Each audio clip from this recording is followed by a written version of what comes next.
الحمد لله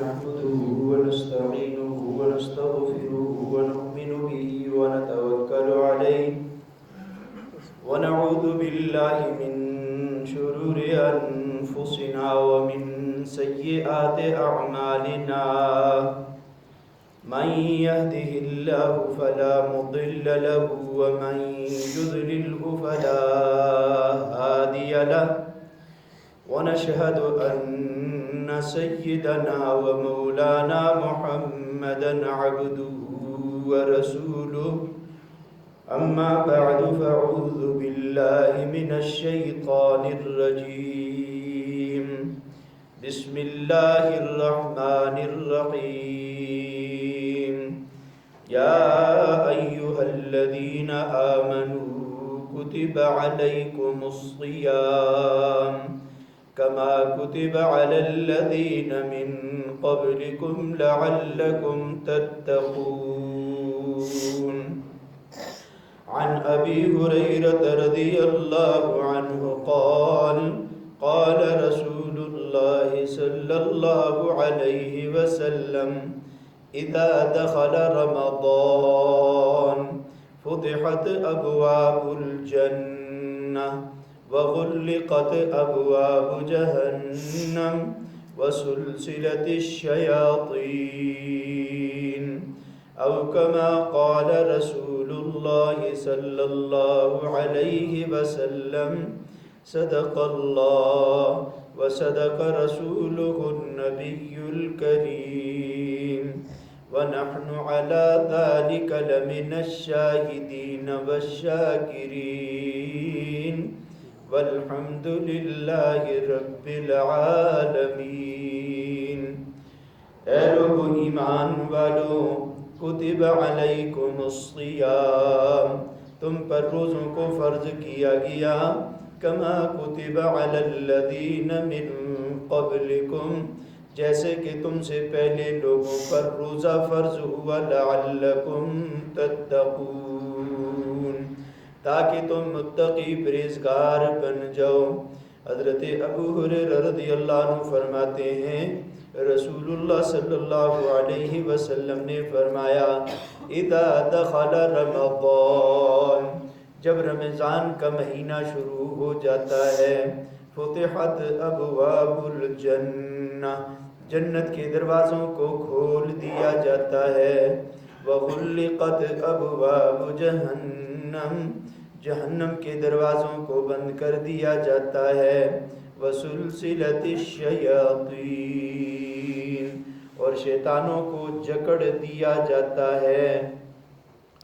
میرے بھائی اور دوستو، پچھلے جمعے کو بھی یہ بات عرض کی تھی کہ انسان کی قیمت ایمان سے بڑھتی ہے۔ اللہ نے ساری کائنات کا دھولا انسان کو بنایا، اور پھر اس انسان کی قیمت ایمان سے بڑھتی ہے۔ انسان ہو ایمان سے خالی ہو، اللہ کے ہاں اس کی کوئی حیثیت نہیں ہے۔ جب تک پوری دنیا میں ایک کلمہ گو ہوگا، ایک لا الہ الا اللہ پڑھنے والا ہوگا، اس کی برکت سے اللہ کائنات کے سارے نظام کو برقرار رکھے گا۔ سورج اپنے وقت پہ آئے گا، چاند اپنے وقت پہ آئے گا جائے گا، ستارے اپنے مدار پہ گھومیں گے، اور سردی اور گرمی کا موسم آئے گا، اور زمین غلوں کو اگائے گی، بشرطے کہ جب تک کلمہ گو ہو۔ جس دن کلمہ گو ایمان والا دنیا سے رخصت ہو جائے گا، اس دن اللہ کائنات کے سارے نظام کو درم برم کر کے رکھ دے گا۔ یہودی بھی ہو، نصرانی بھی ہو، مجوسی بھی ہو، آتش پرست اور کمیونسٹ قسم کے سارے انسان ہوں، گاڑیوں والے، ڈالروں والے، بنگلوں والے ہوں، سائنسدان ہوں اور فوج ہو اور سارا نظام ہو، صرف ایک کلمے والا نہ ہو، اللہ سارے نظام کو درم برم کر دے گا۔ ابن ماجہ نے ایک روایت نقل کی ہے کہ رسول پاک صلی اللہ علیہ وسلم نے فرمایا ان المؤمن اکرم عند اللہ من بعض الملائکہ، ایمان والوں کی قدر اللہ کے نزدیک فرشتوں سے بھی زیادہ ہے۔ ایمان والا اللہ کے نزدیک اس کی عزت، اس کا احترام، اس کی قدر، وقعت اور قیمت اللہ کے نزدیک فرشتوں سے بھی زیادہ ہے۔ تو یہ کلمہ اور کلمہ پڑھنے والے یہ کوئی معمولی لوگ نہیں ہیں، وہ فرشتے جو قیام میں کھڑے ہیں، کوئی سجدے میں پڑا ہے، کوئی تلاوت کر رہا، کوئی تسبیح میں مشغول، اور جس نے زندگی میں کبھی اللہ کی نافرمانی کی ہی نہیں، اس سے بھی اللہ کے نزدیک اس مومن کی قدر زیادہ ہے۔ ان المؤمن اکرم عند اللہ بعد الملائکہ، اس ایمان والے کی قدر اللہ کے نزدیک زیادہ ہے۔ پھر ایمان والے کی قدر نیک اعمال سے بڑھتی ہے، نیک عمل سے۔ وہ کلمے کے بعد نماز بھی ہے، ہر روز اللہ نے قیمت بڑھانے کے لیے 5 نمازیں فرض کر دی۔ کاروبار کرو، تھوڑی دیر کام کرو، پھر اللہ کے سامنے سجدہ کرو، پھر کام کرو، عصر کا وقت ہو گیا، اللہ کے سامنے سجدہ کرو، پھر کام کرو، مغرب کی اذان ہو گئی، اللہ کے سامنے سر کو جھکا دو، پھر تھوڑا بہت کام کیا، گھر میں آ گیا، بیوی بچوں کے ساتھ بیٹھا، کھانا کھایا، پھر اذان ہوئی کہ اب آ جاؤ، پھر سجدہ کر لو، اور پھر رات کو سو گیا، پھر رات کو نیند کی، اور نیند کے بعد پھر میرے اللہ نے کہا ہے کہ آ جا، پھر تو سجدہ کر لے، تجھے میں نے نیند کی نعمت دی ہے۔ جن کو نیند نہیں آتی ذرا ان سے پوچھے نا، جو گولیاں کھا کھا کے سوتے ہیں، گولیاں کھاتے ہیں پھر بھی نیند نہیں آتی، اور اللہ نے رات کو نیند کی۔ وَجَعَلْنَا نَوْمَكُمْ سُبَاتًا وَجَعَلْنَا اللَّيْلَ لِبَاسًا، اللہ نے رات کو پردے کی چیز بنایا اور نیند کو آرام کی چیز بنایا۔ ہمارے تو باقی نظام تو چلتا ہی رہتا ہے، صرف کراچی اور یہ فیصل آباد اور لوریوں کو چھوڑ دیں، انہوں نے تو ساری راتیں ان کی آباد ہیں، دنوں کو سو جاتے ہیں جانوروں کی طرح، راتوں کو کام کرتے ہیں۔ میرا اللہ کہتا ہے وَجَعَلْنَا اللَّيْلَ لِبَاسًا، ہم نے رات کو لباس بنایا ہے، اور نیند کو جعلنا نومکم سباتا، اور رات کو نیند ہوتی ہے جس کو سکون کی چیز بنایا۔ انہوں نے کہا نہیں، رات کو کام کریں گے، دن کو سوئیں گے، رات کو کام ہوگا، دن کو سوئیں گے۔ میرے اللہ نے کہا پھر ذرا صبر کرو۔ اب کورونے کو مسلط کر دیا، پولیس والے آ جاتے ہیں 6 بجے، بھائی دکان بند کر دو، دکان بند کرو، سحری پہ کھولو، 6 بجے بند کر دو۔ اللہ کہتا ہے میرے نظام میں دخل اندازی کرو گے تو پھر میں اس طرح کروں گا، ڈنڈے کے زور سے دکانیں بند کراؤں گا۔ تو بہرحال اللہ بندے کی قیمت بڑھاتا ہے نیک اعمال سے۔ ان میں ایک عمل نماز کا تھا، بندہ تھوڑی دیر کام کرتا ہے، 2 گھنٹے 4 گھنٹے، اللہ کہتا ہے نماز پڑھ لے۔ دوسرا عمل اللہ تعالیٰ نے روزے کا دیا ہے، روزے سے ایمان والے کی قیمت بڑھتی ہے، روزے سے ایمان والے کی قیمت بڑھتی ہے۔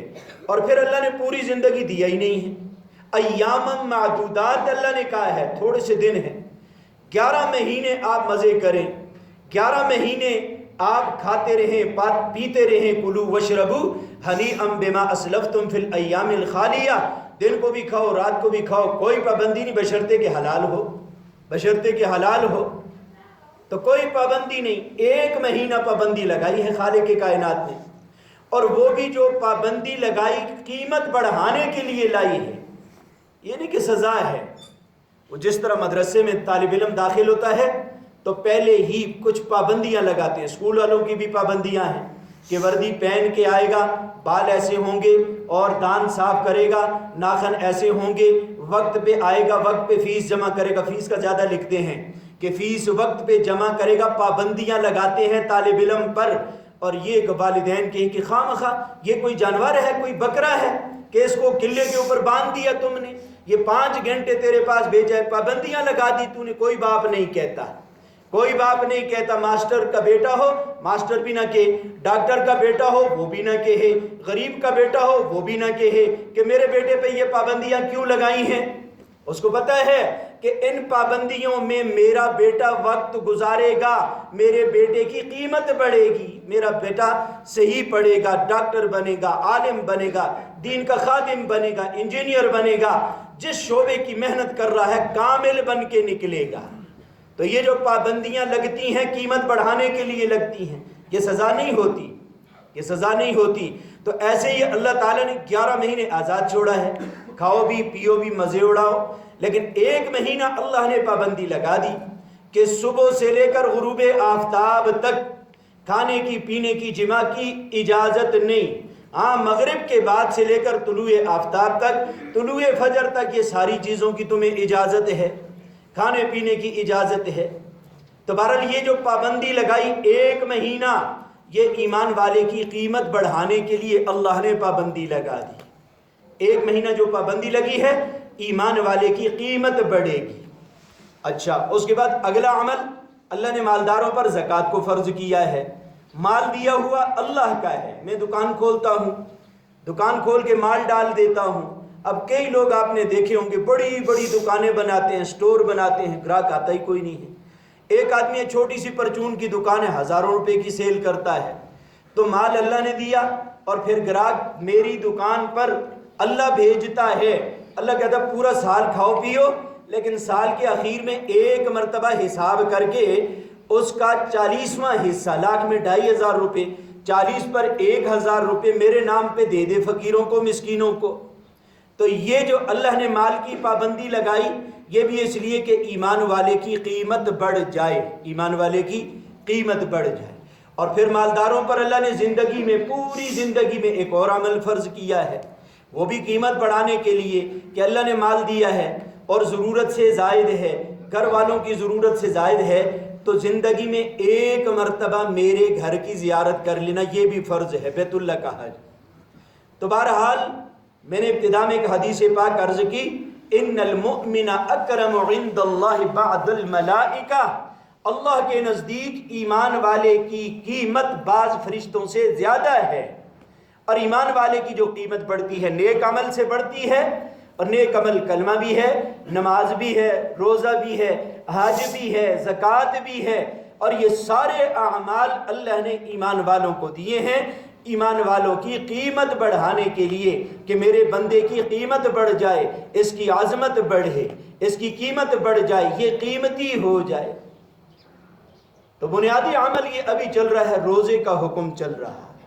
اب روزے کے اندر کتنے عمل کرنے ہیں؟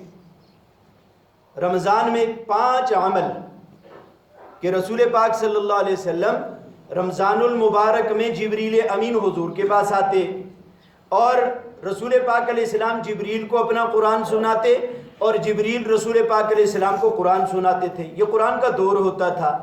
جیسے آج کل ہمارے حافظ حضرات جو رات کو تراویح کی نماز میں جو قرآن سناتے ہیں، وہ بیچارہ 6 دفعہ 5 دفعہ 10 دفعہ دہرا کے آتے ہیں، سنتا بھی ہے سناتا بھی ہے کہ رات کو غلطی نہ آ جائے۔ ایسے ہی جب رمضان آتا تھا تو جبریل امین رسول پاک علیہ السلام کے پاس آ جاتے تھے، رسول پاک علیہ السلام جبریل کو قرآن سنائیں اور جبریل امین رسول پاک صلی اللہ علیہ وسلم کو قرآن سناتے تھے۔ تو اور قرآن نازل بھی رمضان میں ہوا، شہر رمضان الذی انزل فیہ القرآن، قرآن اسی مہینے میں نازل ہوا۔ تو اس مہینے میں زیادہ کرنے کا عمل قرآن کی تلاوت ہے، قرآن کی تلاوت کثرت سے ہو، اور قرآن کا مسلمان پر حق ہے سال میں 3 دفعہ ختم کرنا، سال میں 3 دفعہ ختم کرنا یہ قرآن کا مسلمان پر حق ہے۔ اور پورے سال غفلت ہوتی ہے تو کم از کم رمضان میں تو 3 قرآن ختم ہو ہی جائیں۔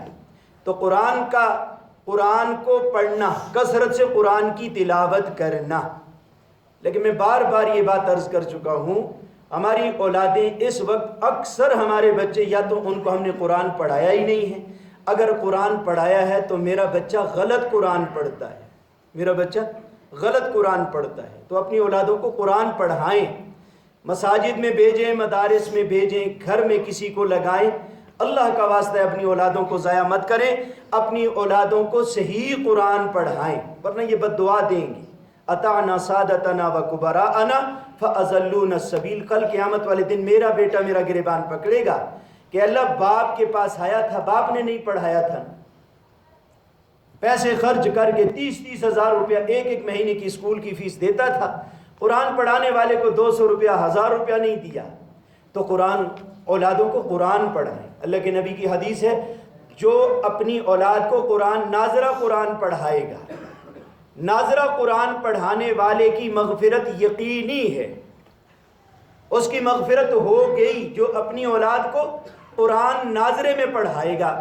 اور جو اپنے بچے کو حافظ قرآن بنا دے تو اللہ کے نبی نے فرمایا قیامت والے دن اس کے سر پر ایک نور کا تاج رکھا جائے گا، سارے انبیاء زیارت کریں گے۔ والدین کی بات ہو رہی، والدین کے سر پر نور کا تاج ہوگا جس کی چمک سورج کی روشنی سے زیادہ ہوگی۔ آدم علیہ السلام سے لے کر آخری انسان تک سارے زیارت کریں گے ان والدین کے چہروں کی۔ ورنہ دنیا کے اندر جب حافظ و حافظ بنتا ہے، آپ حضرات نے دیکھا ہوگا اس کے سر پہ پگڑی باندھ دیتے ہیں، وہ امتیاز ہوتی ہے، اس کے لیے بطور انعام اور اعزاز کے پگڑی باندھی جاتی ہے۔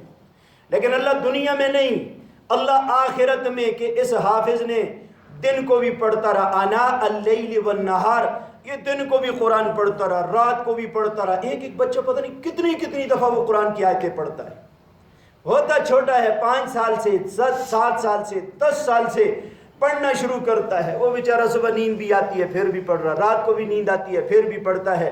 اور پھر قاری آج کل ہمارے ماشاءاللہ ہے، خیر آج تو بہت تبدیلی آئی ہے، اب وہ زمانہ نہیں، پہلے تو استاد مار مار کے لٹا دیتے تھے، اس زمانے میں قاری نہیں ہوتے تھے، قہاری ہوتے تھے، قہر کہتے ہیں جبر کرنے والا، وہ مار مار کے بچوں۔ لیکن الحمدللہ ابھی کافی تبدیلی آئی ہے پڑھانے والوں میں بھی۔ دوبارہ لیے کہ بچہ پریشان ہوتا ہے، صبح استاد کو سبق سنانا ہے، تو اس قربانی کا بدلہ اللہ اس کے والدین کو بھی دے گا، اس کو بھی دے گا کہ میرے بندے اے حافظ، تو نے دنیا کے اندر نیند قربان کی، اسکول والے 9 بجے جائیں 8 بجے جائیں اور تو فجر کی نماز میں اٹھے، اور اس وقت بچے کو، یہ حافظ جو ہوتے ہیں یہ ناشتے واشتے بھی نہیں کرتے ہیں، یہ جن کے بچے قرآن پڑھ رہے ہیں ان کی خوراک چوتھا حصہ بھی نہیں رہتی۔ میری اپنی وہ گھر والی مجھے کہتی ہے مولوی صاحب بچہ ہڈیوں کی مٹھی بن گیا، میں نے کہا خود ٹھیک ہو جائے گا، سب سے زیادہ مولوی کھاتا ہے، سب سے بڑا پیٹ یا پولیس والے کا ہوگا یا مولوی کا ہوگا۔ میں نے کہا تھوڑا سا عرصہ 2-2.5 سال، اس کے بعد انشاءاللہ یہ ساروں سے زیادہ کھائے گا، تھوڑی سی قربانی ہے۔ جب قرآن کی تلاوت کرتے ہیں ان کی خوراک کم ہو جاتی ہے، ماں باپ بھی پریشان، تو اس پریشانی کا بدل، اور پھر لوگ بھی باتیں سناتے ہیں، اب مولوی بنے گا 3000 تنخواہ ملے گی، صدقے کھائے گا، خیراتیں کھائے گا، یہ ماں بھی لوگوں کی باتیں سنتی ہے، باپ بھی سنتا ہے۔ ان باتیں سننے کے عوض میں اللہ قیامت والے دن اس حافظ کے والدین کو بلائے گا، اور آدم علیہ السلام سے لے کر سرکار دو عالم صلی اللہ علیہ وسلم تک سارے نبی ان چہروں کو دیکھیں گے، اور آدم علیہ السلام سے لے کر آخری انسان تک سارے دیکھیں گے۔ اس کے والدین نے دنیا میں بڑی قربانی، بچے نے بڑی قربانی برداشت کی ہے، مجاہدہ اور قربانی تھی، ان کے سر پر نور کا تاج ہوگا جس کی چمک سورج سے زیادہ ہوگی۔ تو بہرحال یہ کہ اپنی اولادوں کو حافظ بھی بنائیں، حافظ نہیں تو کم از کم صحیح ناظرہ قرآن ان کو پڑھائیں، ان کا قرآن خود سنیں، کسی عالم کے ذمہ لگائیں، کسی حافظ کے ذمہ لگائیں کہ میرے بچے کا قرآن کم از کم اس قابل ہو جائے کہ جس قرآن کے ذریعے میرے بچے کی نماز ٹھیک ہو جائے۔ ایک واقعہ عرض کرتا ہوں، ابو عبیدہ بن جراح رضی اللہ عنہ کو حضرت عمر رضی اللہ عنہ جب امیر المومنین بنے تو حضرت ابو بکر رضی اللہ عنہ کے جرنیل خالد بن ولید رضی اللہ عنہ کو معزول کر دیا۔ معزول کرنے کے بعد ابو عبیدہ بن جراح رضی اللہ عنہ کو جرنیل بنایا اور ملک شام کی طرف بھیج دیا۔ ابو عبیدہ بن جراح رضی اللہ عنہ جہاد میں، قتال میں مشغول رہے، اور جو ہدف حضرت عمر رضی اللہ عنہ نے دیا تھا وہ علاقے سارے فتح ہو گئے۔ اب جرنیل صاحب نے سیدنا عمر رضی اللہ عنہ کو خط لکھا کہ امیر المومنین جو علاقے آپ نے ہمیں بتائے تھے وہ فتح ہو چکے، اب اسلامی فوجیں فارغ ہیں، کس کام میں مشغول کر دوں؟ ان کی مشغولیت کیا ہونی چاہیے؟ ادھر پھر عہدے تقسیم نہیں ہوئے کہ اس کو وزیر بناؤ، اس کو مشیر بناؤ، آج کل تو عہدے تقسیم ہوتے، خیر خیریت ہے۔ تو حضرت عمر رضی اللہ عنہ نے جواب میں سعد بن ابی حضرت ابو عبیدہ بن جراح کو خط لکھا، فرمایا ان کو قرآن کی محنت پر لگا دو، ساری فوج کو ان کو قرآن سیکھنے پر لگاؤ، یہ قرآن سیکھیں، یہ سارے نبی کے ساتھی ہیں، پھر نبی کے ساتھیوں کے ساتھی ہیں۔ حضرت عمر نے ابو عبیدہ بن جراح کو خط لکھا، فرمایا ان کو ساروں کو قرآن پڑھنے پڑھانے پر لگا دو، قرآن سیکھیں۔ تو ہمارے جو سفید ریش ہو گئے ہیں، کوئی ان کے لیے ملامت نہیں ہے، سفید ریش بوڑھا بھی پڑھ سکتا ہے، جوان بھی پڑھ سکتا ہے، بوڑھا بھی پڑھ سکتا ہے۔ حضور کے زمانے کو اگر دیکھ لو، مصعب بن عمیر رضی اللہ عنہ کو رسول پاک علیہ السلام نے جو قاری قرآن بنا کر مدینے بھیجا تھا، تو کیا مدینے والے بچوں کو پڑھایا تھا؟ اس وقت تو اکثر بوڑھے ہی تھے، بوڑھوں کو قرآن پڑھایا، اور اسی طرح معاذ بن جبل رضی اللہ عنہ کو یمن کی طرف قاری قرآن بنا کر بھیجا۔ تو آپ کی کیا مرضی ہے آپ کا ذہن میں کہ وہ چھوٹے چھوٹے بچوں کو قرآن، اکثر تو بوڑھے تھے، وہ بوڑھے ایمان لائے تھے، جوان ایمان لائے تھے، ان کو قرآن پڑھایا تھا، تو ہمارے جوان بھی اور ہمارے بوڑھے جو ریٹائر ہو چکے ہیں، دنیا کے کسی کام کا نہیں، ہماری سرکار نے بھی اس کو وہ سرخ کارڈ دے کے واپس بھیج دیا، تو ہمارے کام کا نہیں ہے۔ ہماری شریعت میں اس کی قیمت زیادہ ہے، جتنی قیمت، جتنی عمر بڑھے گی قیمت بڑھے گی۔ ایمان والوں کا تو یہ معاملہ ہے۔ ہماری سرکار تو 60 سال پہ فارغ کر دیتی ہے کہ اب یہ کچرا ہے لے جاؤ، یہ ہمارے کام کا نہیں ہے۔ بڑے سے بڑا افسر ہو، ملک کا جرنیل ہو، کہتے ہیں نہیں بس اس کے بعد یہ ہمارے کام کا نہیں، اس کو واپس کر دو، یہ ناکارہ ہو گیا ہے۔ لیکن ایمان والا جو عمر بڑھتی ہے اس کی قیمت بڑھتی جاتی ہے۔ تو بہرحال رمضان کے اعمال میں سب سے بڑا عمل قرآن کی تلاوت ہے۔ تو 3 دفعہ تو پورے سال میں ختم قرآن، یہ قرآن کا حق ہے۔ دوسرا عمل، یہ حضرت سلمان فارسی رضی اللہ عنہ رسول پاک علیہ السلام سے اس روایت کو نقل کرتے ہیں۔ دوسرا عمل جو اللہ کے حبیب نے بتایا ہے وہ ذکر ہے۔ ذکر کرنا، خصوصاً اس میں پہلے کلمے کا وظیفہ، پہلے کلمے کا وظیفہ۔ اللہ کے نبی نے فرمایا جب ایمان والا دن کو یا رات کو کلمہ پڑھتا ہے اس کے نامہ اعمال سے گناہوں کو مٹا دیا جاتا ہے۔ تو تیسرا کلمہ بھی ہے، درود شریف بھی ہے، استغفار بھی ہے، یہ سارے وظائف ہیں اور بہت سے وظائف ہیں، خصوصاً پہلے کلمے کا وظیفہ۔ اور یہ نماز کے بعد تو 33 دفعہ سبحان اللہ، الحمدللہ، 34 دفعہ اللہ اکبر، اس کا تو اہتمام ہو ہی جائے، اس کا اہتمام ہو۔ یہ 2 عمل ہو گئے۔ پہلا عمل قرآن کی تلاوت، دوسرا عمل ذکر و اذکار، تیسرا عمل استغفار، اللہ سے معافی مانگنا۔ یہ تیسرا عمل اللہ سے معافی مانگنا، اللہ سے معافی مانگنا، یہ بڑا عمل ہے رمضان کا، اللہ سے معافی مانگنا۔